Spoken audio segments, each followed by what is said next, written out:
Los antecedentes de la didáctica tradicional surgen en el siglo XVII, cuando comienza a haber críticas a la educación de esa época, ya que eran colegios bajo mandos religiosos.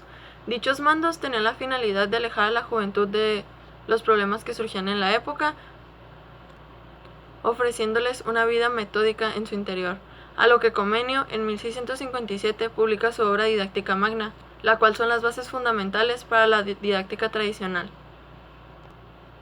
Esta se concreta en el siglo XVIII y XIX con el surgimiento de la escuela pública en Europa y en América Latina.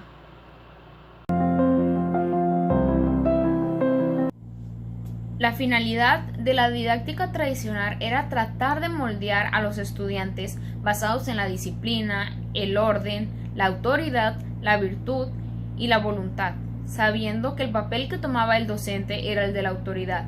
El alumno estaba destinado a simplemente obedecer todas las órdenes que el maestro diera.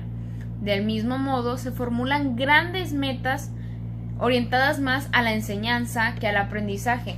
Esto dependía de los propósitos institucionales y además del maestro. Esto quiere decir que si el alumno no lograba comprender los contenidos vistos a lo largo de la asignatura, no habría tanto problema o el maestro no se preocupaba en que el alumno lo comprendiera a la perfección, debido a que en aquel tiempo se utilizaba simplemente la memorización de la información. La estructuración del contenido de la didáctica tradicional. Esta contaba con el consabido listado de temas, capítulos o unidades a tratar. Algo muy característico también de este enfoque de la didáctica es el enciclopedismo, representado por grandes cantidades de conocimiento que el alumno necesitaba aprender. En realidad, el alumno no necesitaba comprenderlo del todo, simplemente era repetición y memorización. No necesitaba comprender el tema o dominarlo, solo con que lo pudiera repetir.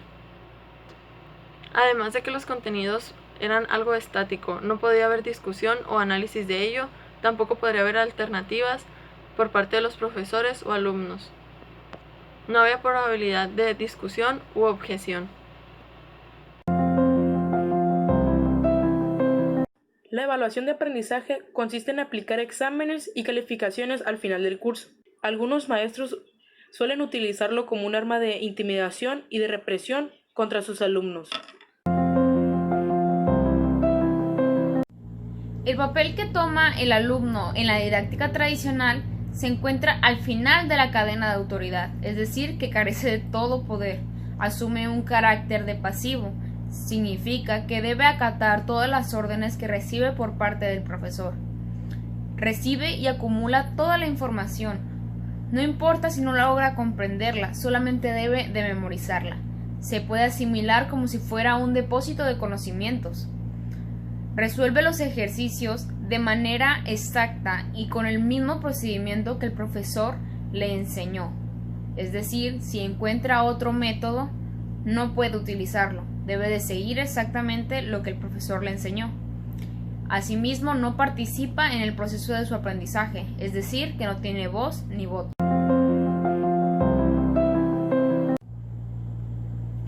La actividad o situación de aprendizaje en la didáctica tradicional se caracterizaba simplemente por la acción de memorizar y repetir sin reflexionar.